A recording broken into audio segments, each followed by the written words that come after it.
Radio Noida लोकमंच 91.2 FM से मैं विनोद शर्मा आपका स्वागत करता हूं। हमारा साप्ताहिक कार्यक्रम खास मुलाकात। इस कार्यक्रम में हम चर्चा करते हैं ऐसी शख्सियतों से जिन्होंने विभिन्न क्षेत्रों में लीक से हटकर अलग काम किया है। आज हम आपकी मुलाकात कराते हैं जाने माने पत्रकार और लेखक श्री अरुण कुमार त्रिपाठी जी से। मैं अपने स्टूडियो में अरुण कुमार त्रिपाठी जी का स्वागत करता हूं। सर नमस्कार।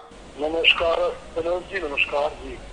सर मैं सबसे पहले अपने श्रोताओं की तरफ से आपका अभिनंदन करता हूं और साथ ही ये जानना चाहता हूं कि आपकी जीवन यात्रा किस शहर से शुरू हुई और बचपन में लेखन का शौक था या कैसे आप इस क्षेत्र में आए। जी विनोद जी, मेरा जन्म गांव में हुआ है जी 1961 में जी उत्तर प्रदेश, पूर्वी उत्तर प्रदेश के गांव का मैं पैदा हुआ। मैं किसान परिवार में, जी पिता शिक्षक रहे हैं जी और मैं वहाँ से अपनी पढ़ाई करते हुए लखनऊ विश्वविद्यालय से मैंने उच्च शिक्षा प्राप्त की और उच्चतर शिक्षा प्राप्त करने के दौरान ही मेरी रुचि पत्रकारिता में हुई जी और फिर मैंने जो है दिलमान नाम की एक पत्रिका निकलती थी दिल्ली से, टाइम्स ऑफ इंडिया ग्रुप की, जी उसमें मेरी पहली कविता प्रकाशित हुई 1980 में। और इस दौरान कुछ छात्र आंदोलन, कुछ जो है वो रचनात्मक लोग और कुछ समाज बदलने वाले लोगों के संपर्क में मैं आया। और भी विज्ञान का विद्यार्थी था, लेकिन समाज शास्त्र, राजनीति शास्त्र और दर्शन पढ़ने में रुचि उत्पन्न हुई। फिर मैंने लॉ भी किया और LLM भी कर रहा था। इसी बीच में पत्रकारिता का शौक, पत्रकारिता के प्रति आकर्षण ज्यादा बना और दिल्ली आ गया 1988 में मैं जो है। तो 1988 से मैंने पत्रकारिता दिल्ली में की है, जनसत्ता, इंडियन एक्सप्रेस, हिंदुस्तान, और फिर मैंने जो है वो कुछ पोर्टल वगैरह भी चलाए, इंडिया संवाद और जो है वो न्यूज 24/7। और फिर मैं आगरा से भी मैंने एक अखबार निकाला, कल्पतरू एक्सप्रेस, कार्यकारी संपादक था। लेकिन इस बीच लेखन मैंने काफी किया और कई किताबें लिखी मैंने। 1996 में मैंने 2 किताबें एक साथ लिखी मोनोग्राफ के रूप में, कल्याण सिंह और मेधा पाटकर पर, जो कि प्रसिद्ध समाज शास्त्री अजय कुमार दुबे ने इसको संपादित किया था। और लेकिन लेखक के रूप में किताब के कवर पर मेरा ही नाम है। राजकमल प्रकाशन के 50 वर्ष हो रहे थे।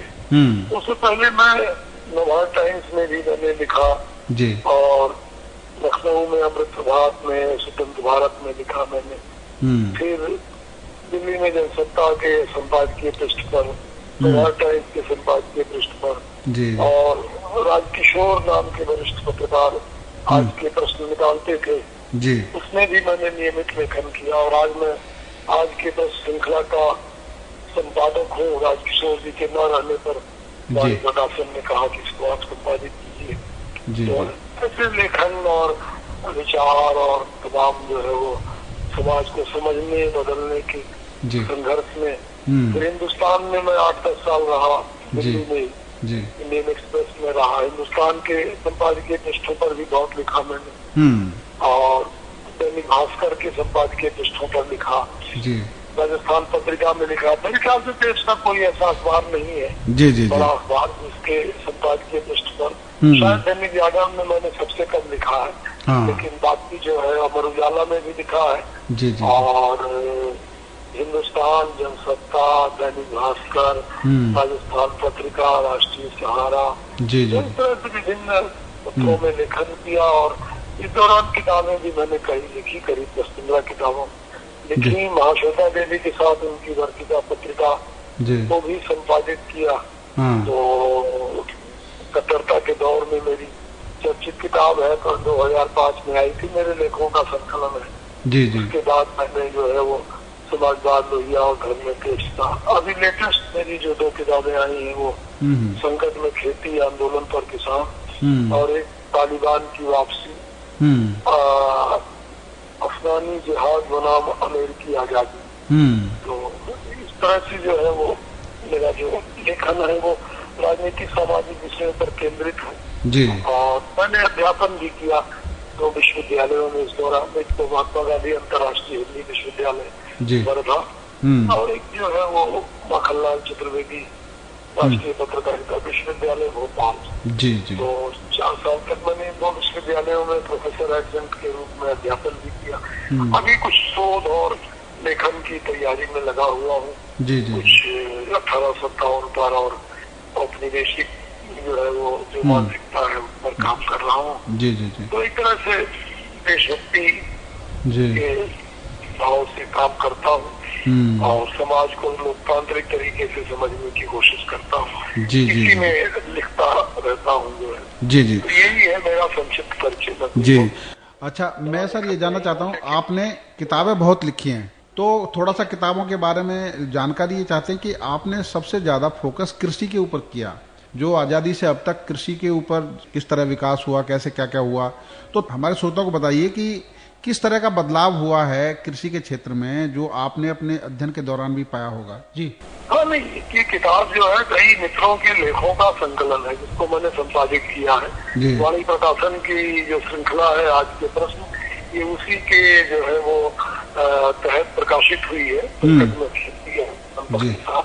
और इसकी प्रेरणा का वो साल भर तक दिल्ली और उसके आसपास चले हुए किसान आंदोलन है। और चूंकि गाजीपुर, सिंघू बॉर्डर, टिकरी बॉर्डर और भी आसपास जो 4-5 जगहों पे किसान आंदोलन चले, उनको हम लोग नियमित देखते रहे, पत्रकार होने के नाते कवर भी करते रहे। तो उससे जो है वो हम लोगों को तमाम सवाल हमारे मन में जगे और ये पुस्तक में संकलन है। इसमें कई मित्रों के लेख है। अरविंद कुमार सिंह का लेख है जिन्होंने 75 साल में खेती का जो विकास हुआ है भारत में, भारत जो है वो अपने लोगों को अपने लोगों की जरूरत भर को अनाज उत्पादन नहीं करता था। तो इसीलिए कहा जाता था कि फ्रॉम शिप टू माउथ, वो जहाज से अनाज उतरता था और लोगों के भोजन करने वाला लोगों तक पहुंचता था। और एक दौर ये था कि मतलब इसीलिए पंडित जवाहरलाल नेहरू ने फोकस किया कि किसी तरह से खेती का उत्पादन बढ़ाना है, नहरें बनाना है, भाखड़ा नांगल बांध बनाए गए। नेहरू जी जो है वो पंचवर्षीय योजनाएं लाए, रूस से ट्रैक्टर लाए और बहुत सारे उर्वरकों के कारखाने बनाए गए और तरह से अच्छे बीज लाने की कोशिश हुई। लेकिन फिर भी अनाज का उत्पादन नेहरू जी के युग में बढ़ते बढ़ते भी इतना नहीं बढ़ा था कि लोगों की जरूरत पूरी कर सके। और शास्त्री जी के जमाने में तो ये स्थिति थी कि उनको एक बार कहना पड़ा कि भाई हमको एक दिन हफ्ते में उपवास करना चाहिए। हमारे पास सबको हमारे पास सबके भर के लिए हमारे पास अनाज नहीं है। तो जो है वो फिर ये हुआ कि फिर लेकिन उन्होंने इस पे जोर दिया कि अनाज का उत्पादन कैसे बढ़ाया जाए। और उसके बाद जो है वो इंदिरा गांधी ने भी इस बात पे जोर दिया और फिर भारत में हरित क्रांति हुई और हरित क्रांति के तहत जो है भारत खेती में आत्मनिर्भर होने लगा। और ये जो भारत आज जो है वो मतलब भारत अपनी जरूरत से ज्यादा अनाज पैदा कर रहा है और अनाज का भंडार बहुत ज्यादा है। कभी जो है वो 7 करोड़ मीट्रिक टन बहुत बड़ी चीज होती थी, आज 30 से ऊपर हमारे पास है। तो ये भारत की बहुत बड़ी उपलब्धि है।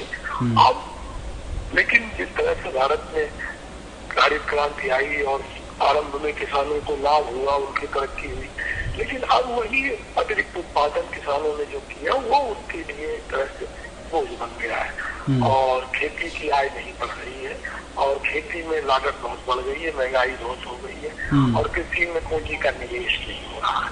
तो इसके खेती संकट में है। तो उसमें वैश्विक पहलू को भी लिया है अपने किसान आंदोलन में। कई लोगों के इंटरव्यू है, दर्शन पाल के, जोगिंदर उग्राहा के, राकेश टिकैत के, और महिलाओं ने, दलितों ने कैसे पार्टिसिपेट किया, कैसे इतना बड़ा आंदोलन हुआ, कैसे 3 कानून आए थे जिनके नाते जो है वो ये विरोध शुरू हुआ। पंजाब के लोगों की क्या भूमिका थी, खास पंचायतों की क्या भूमिका थी। और भारत में किसान आंदोलन का जो इतिहास है, अवध का किसान आंदोलन है, उसका कितना वर्णन है, बंगाल के किसान आंदोलन का वर्णन है, सिंगूर नंदीग्राम के आंदोलन का वर्णन है। तो इस तरह से हमने जो है इसमें और दर्शन पाल का कहना है कि जो कि प्रोफेसर जो कि डॉक्टर है और किसान नेता है, बड़े उन्होंने खेती को समझा है। उनका कहना हमारी नहीं दुनिया भर की खेती बीमार है और आज इस बीमार खेती को रेडिकल ट्रीटमेंट की जरूरत है। तो सिर्फ आंदोलन से कुछ होने वाला नहीं है, बहुत और ज्यादा एक्शन की जरूरत है, सोचने की जरूरत है। तो इन्हीं सारे बड़े सवालों को लेकर के, दीर्घकालिक और तात्कालिक सवालों को लेकर के ये पुस्तक संपादित की गई है। जी जी। तो सर आपकी नजर में जो किसान की आय कम हो रही है उसको बढ़ाने का और किसान की दशा सुधारने का क्या तरीका है? किसानों की दशा सुधारने का तरीका ये है कि देखिए, एक तो ये है कि लाभकारी मूल्य उनको मिलना चाहिए और वो लाभकारी मूल्य उनको मिल नहीं पा रहा है जी। और दूसरी चीज ये है कि किसान जो है वो एक तरह से जो है वो जो मंडियां हैं अभी भारत में मंडियों की संख्या बहुत कम है। मंडियों की संख्या कम से कम 4000 से 5000 मंडियों की संख्या होनी चाहिए, अभी उनकी संख्या बहुत कम है जी। तो सभी राज्यों को मंडी परिषद मिलना चाहिए, उनका लाभ मिलना चाहिए जी। और फिर जो है वो जो भी ठीक है, बिचौलिए खत्म होने चाहिए। बिचौलिए भी एक तरह से जो बैंकों का रेगुलेशन आया, आप बैंक किसानों को ऋण दे रहे हैं, सारी चीजें हैं, तो वो बिचौलिए जो कर्ज और देते थे भारी दरों पर, वो तो खत्म हो गए। अब जो आढ़तिये बिचौलिए हैं उनका जो रोल है वो रोल ये है कि आप बना लेके जाते हैं, वो उसको नीचे उतारते हैं और तोलाते हैं और बिनाई करते हैं और उसमें कंकर निकालते हैं। तो उस तरह की मदद तो ठीक है, इसमें कोई ऐसी बात नहीं है, लेकिन खेती में पूंजी का निवेश होना चाहिए और खेती, दूसरी बड़ी चीज है कि खेती सिर्फ किसानों के लिए लाभकारी ही नहीं होना चाहिए, जमीन की उर्वरा शक्ति भी घट रही है कीटनाशक रसायनों के प्रयोग से। तो हरित क्रांति का जो दिशा थी वो बदलनी चाहिए। हरित क्रांति एक दौर में हमको लाभ दिया, बहुत उत्पादन बढ़ाया, आज हमारे पास खाने की कमी नहीं है, लेकिन हमारे पास जो है वो धरती की उर्वरा शक्ति घट रही है, पर्यावरणीय संकट बन रहा है और किसान कर्ज में डूबे हुए हैं। पंजाब से लेकर के देश भर के किसान कर्ज में डूबे हुए हैं और ये कहना कि सरकार ने भी महसूस किया, ये कहना कि आप कहीं भी अनाज दे सकते हैं, ये कोई बात नहीं हुई। अरे भाई, आपको नोएडा के हैं तो क्या आप जो है वो पंजाब ले जाएंगे अनाज बेचने, कितना उसमें जो है किराया लगेगा, आपका केरल ले जाएंगे अनाज बेचने, तो किसानों को वही आसपास ही उचित मूल्य मिलना चाहिए, उनको उसका जो है लाभ मिलना चाहिए। तो इसका खेती भूमि का भी संरक्षण होना चाहिए और खेती सिर्फ गेहूं धान की खेती से लाभ नहीं होगा, और भी तरीके बदलने चाहिए और जो भी तमाम उद्योग है उनसे जुड़ना चाहिए, लेकिन किसानों का शोषण नहीं होना चाहिए और चाहे बहुराष्ट्रीय कंपनियां हो और चाहे साहूकार हो, उनसे कोई किसान का शोषण न करें, उनकी अधिकारों की रक्षा होनी चाहिए। सर, एक बड़ा महत्वपूर्ण सवाल है कि जब देश आजाद हुआ था तो हमारी इकोनॉमी मिश्रित अर्थव्यवस्था थी, जिनमें पूंजी और लेबर दोनों का बराबर का महत्व था। क्या आर्थिक उदारीकरण के बाद 1991 के बाद से पूंजीकरण बढ़ा है, श्रम की वैल्यू कम हुई है? नहीं, आर्थिक उदारीकरण ने जो हमारे साथ दिक्कत पैदा की है, वो दिक्कत ये पैदा की है कि वो जो वर्ल्ड मार्केट है वो हमको कंट्रोल करने लगा। वर्ल्ड मार्केट में जो है वो एक तरह से वायदा कारोबार होता है। वर्ल्ड मार्केट में कोई किसी चीज का संकट आता है तो फिर आप पर उसका सीधा प्रभाव पड़ता है, फिर आपको जो है वो एक खास परसेंटेज में चीजों को आयात भी करना है और तमाम चीजों के पैटर्न से करना है। ये WTO के तहत जो है एग्रीकल्चर पर उसका जोर इसलिए है, और वर्ल्ड जो प्लानिंग है वो जो मैं आपसे शेयर करना चाहता हूँ, दुनिया में 7 अरब आबादी है दुनिया की, उसमें 5 अरब किसान है। WTO, वर्ल्ड बैंक, IMF का ये लक्ष्य है कि खेती की आबादी को जो है खेती से हटा करके शहरों में शिफ्ट करना है। उनका कहना है कि किसान जो है वो 1 अरब से ज्यादा नहीं होने चाहिए, 90 करोड़ होने चाहिए।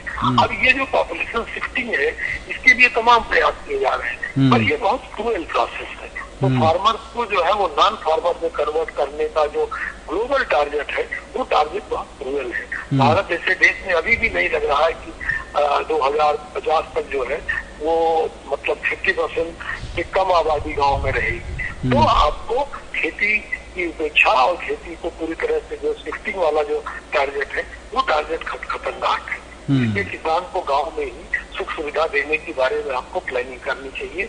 ये अभी जो हायर लेवल पर लिबरलाइजेशन में प्लानिंग की है, इसके बारे में रीथिंक करना चाहिए, तभी आप किसान का कल्याण कर सकते हैं। जी जी जी। एक आज के मॉडर्न समय में हम गांव के विकास की बात करते हैं, तो आज भी क्योंकि आपकी पृष्ठभूमि गांव से रही है, और आज भी अगर देखेंगे तो बहुत सारे गांव ऐसे हैं जो सुविधाओं जहां तक पहुंची ही नहीं है, तो उनके लिए क्या कोई देश भर में कोई मेगा प्लान इस तरह का बनना चाहिए? जैसे एक पिछले सालों में, कुछ सालों में काम हुआ कि हर गांव में बिजली जाए, हर घर में पानी जाए या शौचालय बने, तो उनको प्रैक्टिकल रूप से गांवों की दशा सुधारने के लिए आपकी नज़र में क्या ऐसा किया जाना चाहिए जिससे गांवों की दशा सुधरे? जी नहीं, गांव में पूंजी का निवेश होना चाहिए, गांव में कुटीर उद्योग लगने चाहिए, और गांव में जो पंचायती राज संस्थाएं हैं वो वास्तव में लोकतांत्रिक नहीं है, उनकी दिक्कतें बहुत ज्यादा है, उनमें भ्रष्टाचार है, उनमें गांव के एलिट का कब्जा है।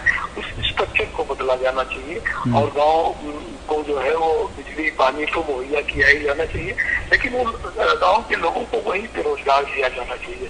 और अगर आप जो है खेती में पशुपालन जी, हाँ, तो गांव के लोगों को जो है वो आपको जैसे मैंने कहा कि खेती सिर्फ आमदनी बढ़ाने का मामला नहीं होना चाहिए, खेती के साथ जो है वो धरती की उर्वरा शक्ति और मृदा को ही बचाने का प्रयास करना चाहिए। धरती बचेगी तो मनुष्य भी बचेगा, और वो खेती के माध्यम से ही बचेगी। तो हम लोग कीटनाशक और रसायन इनके सबके प्रयोगों के बारे में और महंगी खेती के बारे में उनको जो है थोड़ा अलग तरीके से सोचना चाहिए। और गांव की जो बात आप कर रहे हैं उदारीकरण के दौर में, गांव की बात को थोड़ा फिर अगर आप गांव के नवीनीकरण की बात सोचेंगे तब फिर आप गांधी के ग्राम स्वराज की बात लाएंगे और चीजों की बात लाएंगे, यहाँ पे ग्रामीण समाज जो है जिसकी आत्मनिर्भर होने की बात उन्होंने की थी। अब आज हम जो है खाली गेहूं धान पैदा कर लेते हैं, हर चीज बाजार से ही लाना है। तो ये जो मतलब बाजार पर निर्भरता है, वो निर्भरता थोड़ी मतलब जो है वो उसका स्वरूप बिल्कुल बदलना चाहिए। वो बहुत सारी जरूरत की चीजें गांव के लोगों को अपने लिए पैदा भी करनी चाहिए। तो वो एक ग्रामीण समाज को, और ग्रामीण समाज में कटुता भी बहुत है, कटुता कोई कम नहीं है। तमाम शराब की बुराइयां, नशे की बुराइयां, युवाओं की बेरोजगारी की समस्या, और जो है वो जातीय भेदभाव और सांप्रदायिक टकराव, स्त्रियों के अधिकारों का मामला, पूरी बहुत सारी पंचायतें हैं जहाँ पे स्त्रियां प्रधान है, और स्त्रियां कभी प्रधान की मीटिंग में जो है जिला मुख्यालय से नहीं जाती। अब वो कौन सा जो है वो पति प्रधान वाली समस्या है, पति सरपंच वाली समस्या है। तो ये गाँव से लोकतंत्र को आप बनाएंगे तो जो दिल्ली का लोकतंत्र है वो भी बहुत स्वस्थ होगा, समृद्ध होगा। गांव से आप स्वस्थ पर्यावरण निर्मित करेंगे तो जो है देश का पर्यावरण होगा वो भी बहुत स्वस्थ समृद्ध होगा। और गांव में आप जो है अगर अब अभी तो बड़ी समस्या गांव में जो है छुट्टा जानवरों की है, पशुओं की है, जिसको सरकार ने अपनी सांस्कृतिक और धार्मिक नीति के तहत उनको छोड़ तो दिया है, लेकिन उनका कोई व्यवस्थित उपाय नहीं किया। इस बारे में गांधी जी भी गोरक्षा की बात करते थे, लेकिन उनका तरीका यह था कि वो जो गोवंश है उसकी नसबंदी की बात करते थे, उसकी पॉपुलेशन कंट्रोल की भी बात करते थे। और मेरा मानना है कि गांव को अगर आपको अच्छा बनाना है तो गांव में जो व्यक्तिवाद आ गया है, हर आदमी व्यक्ति केंद्रित हो गया है, उसकी बजाय जो सामुदायिकता थी गांव की उसको फिर बहाल करना पड़ेगा। शहरों में जो है वो group housing society, cooperative housing society बने, जहाँ लोग अपनी चीजों को मिलजुल के प्रबंधन करते हैं। तो गांव में कुछ कॉमन प्रॉपर्टी रिसोर्स है, कुछ चीजें हैं, जंगल है, सड़क है, तालाब है, जलाशय है, नदियां हैं, उनको स्वच्छ रखने की बात करनी पड़ेगी। और जो है जो भी एक तरह से जानवर है, पशु है, उनके संरक्षण के लिए सामुदायिक प्रयास करना पड़ेगा। और जो खेल के मैदान है, जो पुस्तकालय है, जो लोगों के मनोरंजन के केंद्र है, उनको जागृत करना पड़ेगा। शिक्षा का केंद्र को ठीक करना पड़ेगा। तो इस तरह से गांव जो है, गांव को अगर आप आत्मनिर्भर और बेहतर बनाने की कोशिश करेंगे तो भारत बहुत सुंदर बनेगा। जी जी जी, ठीक है। जी जी जी, आपने रेडियो नोएडा लोकमंच 91.2 FM पर विस्तार से बातें की और उन विभिन्न पहलुओं पर हमारे श्रोताओं को जानकारी दी जो वास्तव में बड़े गंभीर हैं और देश की रीढ़ कही जाने वाले किसान से जुड़े हुए हैं।